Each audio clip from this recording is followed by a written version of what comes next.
ആശാപ്രവർത്തകരുടെ പ്രശ്നത്തിൽ കേന്ദ്ര സർക്കാരിന്റേതെന്ന പേരിൽ പുറത്തുവന്ന വാർത്താക്കുറിപ്പിന്റെ ഉറവിടത്തിലും അവ്യക്തത. കേന്ദ്രമന്ത്രി സുരേഷ് ഗോപിയുടെ ഓഫീസിൽ നിന്നും ദില്ലിയിലെ മാധ്യമങ്ങൾക്ക് ലഭിച്ചത് ബി.ജെ.പി. ദേശീയ സെക്രട്ടറി അനിൽ ആന്റണിയുടെ കുറിപ്പ്. ജെ.പി. നദ്ദയുമായി നടത്തിയ കൂടിക്കാഴ്ചയ്ക്ക് ശേഷം കേന്ദ്ര നിലപാടെന്ന പേരിലായിരുന്നു വാർത്താക്കുറിപ്പ്. ആശാവർക്കർമാരുടെ പ്രശ്നങ്ങൾക്ക് കാരണം സംസ്ഥാന സർക്കാരിന്റെ പോരായ്മയാണെന്ന് വിമർശിച്ചുകൊണ്ടായിരുന്നു വാർത്താക്കുറിപ്പ് മാധ്യമങ്ങൾക്ക് ലഭിച്ചത്.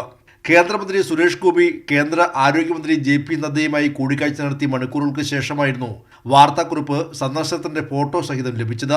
ബജറ്റിൽ അനുവദിച്ചതിലും കൂടുതൽ തുക കേന്ദ്രം സംസ്ഥാനത്ത് നൽകിയെന്ന രീതിയിൽ വാർത്താക്കുറിപ്പിനെ ഉദ്ധരിച്ച് മുഖ്യധാരാ മാധ്യമങ്ങൾ വാർത്തയും പുറത്തുവിട്ടു. എന്നാൽ കൃത്യമായ ആസൂത്രണത്തോടെ ബി.ജെ.പിയുടെ ഐ.ടി. സെൽ പുറത്തുവിട്ട വാർത്താക്കുറിപ്പായിരുന്നു കേന്ദ്ര സർക്കാരിന്റെ ഔദ്യോഗിക കുറിപ്പായി വന്നത്. ബി.ജെ.പി. ദേശീയ സെക്രട്ടറി അനിൽ ആന്റണി തയ്യാറാക്കിയ കുറിപ്പായിരുന്നു ഇത്. വാർത്താക്കുറിപ്പിൽ ഔദ്യോഗിക രേഖയ്ക്കപ്പുറം രാഷ്ട്രീയ പരാമർശങ്ങൾ ഉണ്ടായിട്ടും ഒരു സംശയവുമില്ലാതെ മാധ്യമങ്ങൾ റിപ്പോർട്ട് ചെയ്തു. കേരളത്തിലെ മുഖ്യധാര പത്രമാധ്യമങ്ങൾ പോലും കേന്ദ്ര നിലപാടെന്ന രീതിയിൽ പ്രധാന തലക്കെട്ടോടെയായിരുന്നു വാർത്ത നൽകിയത്. വ്യാജ വാർത്താക്കുറിപ്പിനെതിരെ മന്ത്രി വീണ ജോർജ് അടക്കമുള്ളവർ വിമർശനവുമായി രംഗത്തെത്തുകയും ചെയ്തു.